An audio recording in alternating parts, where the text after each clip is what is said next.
What's the story, Morning Glory? What is the word, Hummingbird? Thank you so much for clicking on my channel and for joining me for this quick conversation about some reality TV mess. So let's get started with Teresa Giudice of the Real Housewives of New Jersey. So season 13, I think, just ended.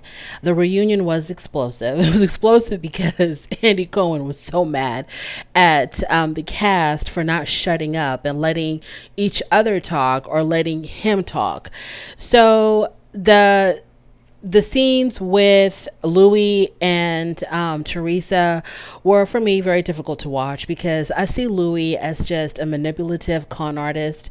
I think he's conning Teresa, and word on the curb is that his ego has completely blown up since him and Teresa have gotten married because now he has sealed the deal. I don't know if there was talk of a prenuptial agreement. I did watch the Teresa and Louis wedding special on Bravo, but I don't remember if a prenuptial agreement was discussed. I'm assuming if Teresa has good attorneys on her side, I'm assuming that they probably did sign a prenuptial agreement, but I'm not 100% sure. For her sake, I hope that they did, because to me, Louis is like a scam artist. He's so slimy and greasy and just there's no way I could trust a guy like Louis. I don't know how Teresa does it. So insiders are saying that his ego has completely blown up. He feels like that he's hit the jackpot with Teresa. And there's this rumor floating around that he may have a third child. I don't really care about that. If he does, he does. If he doesn't, he doesn't. Don't really care about that. And what I do care about is the fact that he's been calling Teresa dumb or saying that she's not that bright. He's been telling this to some of their friends. And I think he didn't quite say those words during the season of The Real Housewives of New Jersey, but I think he kind of alluded to the fact that Teresa doesn't, the lights are on, but nobody's home. I think he's alluded to that she's not the brightest one in the room. And I think that, he talks down to her. I think he's very condescending to her. I think he's patronizing to her. I think that he treats her like she's a child. And I think that Teresa kind of becomes childlike in the presence of her men, because she was kind of like that with Joe Giudice. And I've seen her like that for sure with Louis. So for a con artist, this is my personal opinion, for a con artist like Louis, I think that a person like Teresa is his perfect victim. Now you have this woman who is not, she's not a member of Mensa or anything like that. And she has a lot of money at her disposal. So this is like Louis is like a kid in a candy store with Teresa and this marriage. I just hope that Teresa, because her children are not going to, I don't feel like her children are really going to say much to her because I just want her to be happy. I'm kind of hoping that Gia is talking to her mother in private, not necessarily dogging out Louis, but just telling her mom that she needs to have her eyes and her ears open, and that she just really needs to be aware of exactly what's going on, especially what is going on with her money, to keep a very close eye on that, and not to just hand over everything to Louis, and to trust Louis into taking care of everything, because he's the man in the relationship. So I'm just gonna, turn over all of our finances and all of our businesses to Louis, and he's gonna handle everything, because that's how you're gonna end up in prison again, Teresa. So I'm hoping that at least Gia is talking to her. I hope that she has some really good friends in her corner that are just kind of advising her to keep her eyes and her ears open. And I hope that she's got good lawyers and good accountants and good business managers who are going to keep an eye on her business and not allow Louis just to kind of run amok. But who knows how that's going to turn out. Of course, we want the best for Teresa. Teresa is a Bravo favorite. She's also a fan favorite, despite the dumb decisions that she makes. And I like Teresa. I feel sorry for her, but I do like her, and I do want the best for her. And I hope that Louis is not going to ruin everything for her, but only time will tell. From there, we're going to move on and talk about Monique Samuels from The Real Housewives of Potomac, and also from Love and Marriage DC. So the rumors about, let's just really break it down with Monique Samuels. When she was on her last season, I believe, of The Real Housewives of Potomac, and she was on there for 3 consecutive seasons. When she did her last season, I think that was when she Was she still pregnant? Anyways, there was rumors circulating that her third child was not the child of her husband, Chris Samuels, that she had gotten pregnant by another man. And these rumors were perpetuated, I think, by Charisse. Well, the baby was born. Of course, Monique denied those rumors. The baby was born, spitting image of Chris Samuels. So those rumors were put to rest. And I have always said that I don't necessarily believe that Monique Samuels was cheating on Chris. But if it came out that she was, I wouldn't be surprised. Okay. So then, so when those rumors started, you can kind of speculate that maybe there might have been some tension in their marriage I don't know how he reacted to those rumors. Of course, on camera, he acted as if he didn't believe them. It didn't bother him. He knew that it was just, talk and gossip. But I really was curious on what was going on behind closed doors. So then they leave the Real Housewives of Potomac. Monique has nothing nice to say about reality TV, saying that she was just over the whole reality TV game. But then she pops up on Love and Marriage DC, both her and her husband Chris. Now on Love and Marriage DC, they were on there for one season, which was the debut season, and they were the anchors of the show. And we got a glimpse of their marriage, and it did not look good at all. They were constantly bickering with one another. Monique seemed extremely unhappy. Chris seemed as if he had reached his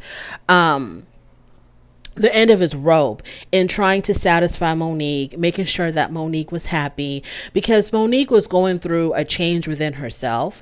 It seemed like she was becoming a much more spiritual person, that she was on this journey of, being very zen and, searching for some type of spirituality, becoming very clean as far as like maybe, I don't know if she became a vegan. Yeah, she was a vegan. She was a vegan, trying to live a very clean and healthy lifestyle, not just physically healthy, but spiritually healthy, mentally healthy. They took the family out to Africa. They all went on vacation to Africa, for some type of, I don't know, spiritual awakening. I have no idea, but she became this very zen person. And it seemed like she wanted her husband to be the same. And Chris is not naturally that way, yoga and crystals and, veganism. That's not him at all, but he was trying to become that for her.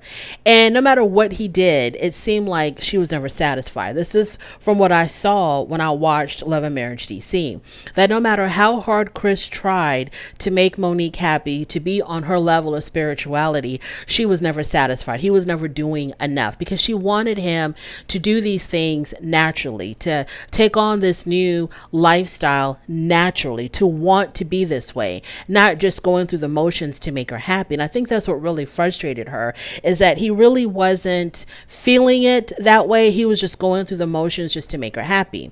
And Chris Samuels was like, well, it doesn't really matter if I want to do it or if I don't want to do it. Shouldn't you give me some type of credit for trying it and for doing it, for doing exactly what you want me to do? But I think it became a hassle for her to constantly have to tell him, well, did you journal today? Did you do yoga today? Did you meditate today? Or whatever it was that she wanted him to do. I think it became very taxing for her to constantly having to remind him and to tell him and to do and make a to-do list for him. She just wanted him to take on to this naturally. Now, in the back of my mind, I felt like maybe she had found a person, another person who was already living this lifestyle, who was kind of like her teacher or her leader or her spiritual advisor, who was already living this lifestyle, and maybe they kind of had a thing going. That was just my speculation. I'm not saying this is based on facts. I'm just letting you know what was running through my mind, that maybe she had found somebody else who was already there spiritually, and she was trying to get Chris there so she wouldn't have to make a decision of leaving Chris for this other person. But okay, so that's what I saw. That's my opinion of what I saw when I watched Love and Marriage DC. So then after Love and Marriage DC season 1 wrapped, there were rumors circulating that her and Chris had broken up or that they were separating, etc. Ashley Darby even kind of confirmed these rumors and said that, as Monique's friend, that she can definitely confirm that her and Chris are going through some issues right now. And Monique came back with a quickness and said that it was absolutely false, that her and Chris are doing better than ever. ever that they are not separating, even though she said that they were living in separate houses, which to me I thought was a huge red flag, because if you're trying to work on your marriage, why are y'all living in separate homes? But she said they were living in separate houses. It was better for them to live that way. It was healthier for them to be in separate homes. She completely denounced what Ashley Darby said. She completely gaslighted Ashley Darby into making her think like, she was, losing her mind for saying what she said, because I'm pretty sure Ashley felt like she was saying this based on fact, based on her conversations with Monique. But Monique was like, I don't know what Ashley's talking about. Me and Chris were better than ever. We're stronger than ever. We're working on our marriage. She was flashing her wedding ring when she was doing that video. I mean, she was just really putting on the most as far as trying to convince us that her and Chris were perfectly fine. Well, I think it was December 2022. That's when the rumors were circulating about them separating, around December of last year. So then it's like, okay, girl, I don't know who you're trying to convince. We still think that there's something going on there. We still think that everything is not copacetic, but it's like you're really trying hard to convince yourself, and you think that you're convincing us that everything is hunky-dory. Well, lo and behold, April 14th, Monique runs to the courthouse and files for divorce. June the 15th, she amends her divorce complaint, because now she wants to file for absolute divorce. I don't know what the difference is between filing for divorce and filing for absolute divorce in Montgomery County. I don't know. Is it Montgomery County, Maryland? I'm not sure.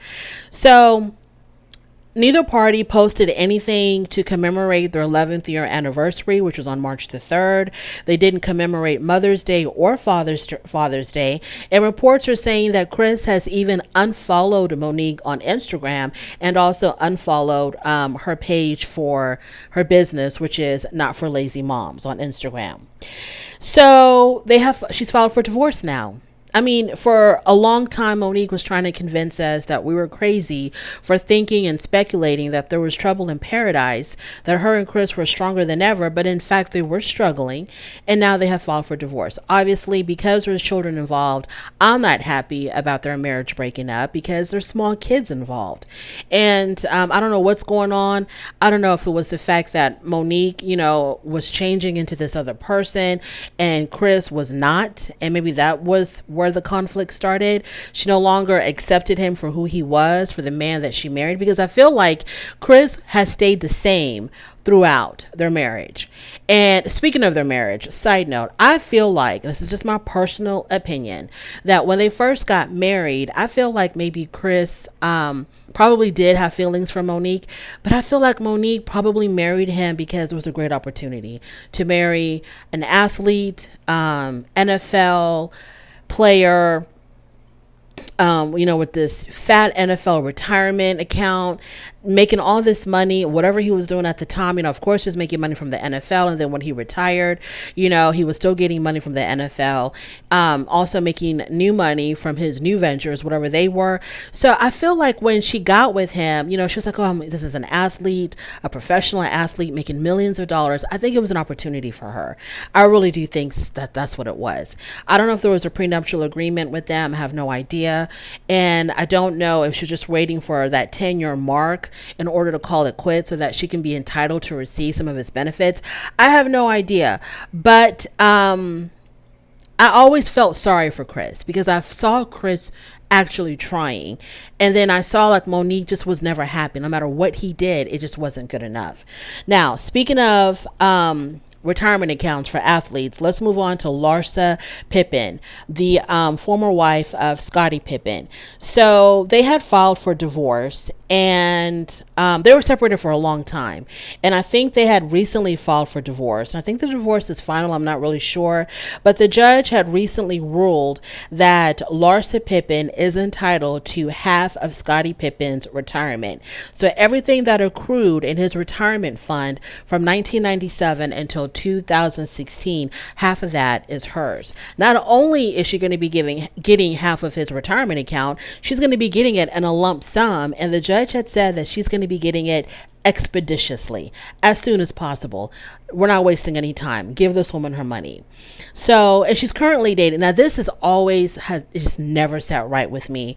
The fact that she has been dating Michael Jordan's son, to me, it's just the most bizarre thing, because I'm pretty sure that she saw this kid growing up. I think some reports had said that Michael Jordan's son and her sons were friends at one time.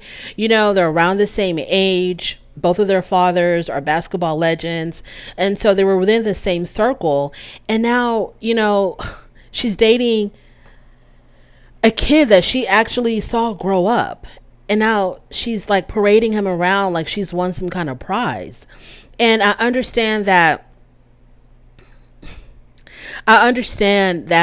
Michael Jordan's son is extremely wealthy because of who his father is, but this is not money that he earned himself. This is just his father's money. So Larsa Pippen probably thinks that, you know, I'm dating someone who is equal to me as far as wealth because he's got money, but it's not his money. If you remove anything that boy has gotten from his father, he'd probably be penniless. So it has never sat right with me that Larsa Pippen is dating Michael Jordan's son. Now that she's gotten half of Scottie Pippen's retirement, she's got even more money now to lavish her boy toy with whatever he wants. This boy is just living in the lap of luxury. He's got this very wealthy father. He's got a very wealthy mother, because Michael Jordan's ex-wife, Juanita Jordan, she walked away with a good chunk of his money when they divorced, because I don't think they had a prenuptial agreement. So I think she got exactly half of everything, half of the Jordan empire. And so the son has his mother's money, his father's money, and now he's got Scottie Pippen's money as well.